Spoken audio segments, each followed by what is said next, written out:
Welcome to Courtroom Navigator, where we help pro se litigants feel confident and prepared in child support court. Today's video is all about the paperwork, specifically the most common child support court forms you'll encounter and how to fill them out step by step. If you're representing yourself, this guide will save you time, stress, and confusion. Forms may seem boring, but in child support court, they are your foundation. Judges often make their first impression of your case based on your paperwork. If it's missing, incomplete, or sloppy, it can hurt your credibility. But if your forms are clear, accurate, and well-organized, you immediately show the court that you're serious and prepared. Now let's talk about the forms themselves. While forms vary slightly from state to state, most child support cases involve the same basic documents: petition or complaint for child support. This is the form that starts the case. If you're the one asking for support, you'll fill this out to tell the court what you're requesting: answer or response. If you've been served with a petition, this is how you respond. It's your chance to admit or deny the claims and present your side. Financial affidavit or income statement. This is one of the most important forms. It details your income, expenses, assets, and debts.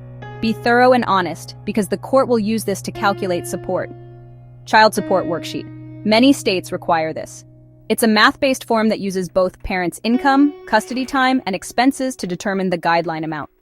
Proposed parenting plan. In some cases, if custody or visitation is part of the case, you may be asked to submit a parenting plan. This outlines the schedule and responsibilities for each parent. Remember, every state has its own versions, so always download forms directly from your local court's website or ask the clerk's office. Now, how do you fill these out correctly? Here are some step-by-step tips. Read the instructions carefully. Most forms come with guidance on the back or online. Don't skip it. Use your legal name. Make sure your name and your child's name are spelled exactly as they appear on official documents. Be specific with numbers.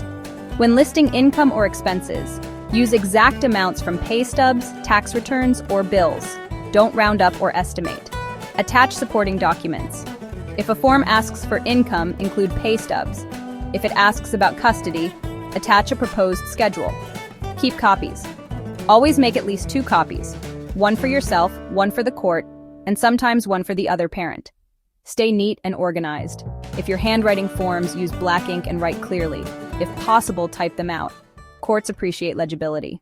Here are the most common mistakes pro se litigants make when it comes to forms. Leaving sections blank instead of writing NA if it doesn't apply. Forgetting to sign and date the forms. Using estimates instead of real numbers. Not attaching required documents. Submitting forms late. Avoiding these errors will save you headaches and prevent delays in your case. And that's your step-by-step guide to the essential child support court forms. If you prepare these carefully, you'll walk into court already one step ahead. If this video helped you, please like, subscribe, and share it with others who are navigating child support court on their own. And don't miss the next video in this series: how to file or respond to a child support petition without a lawyer. Remember, you don't have to face the courtroom alone.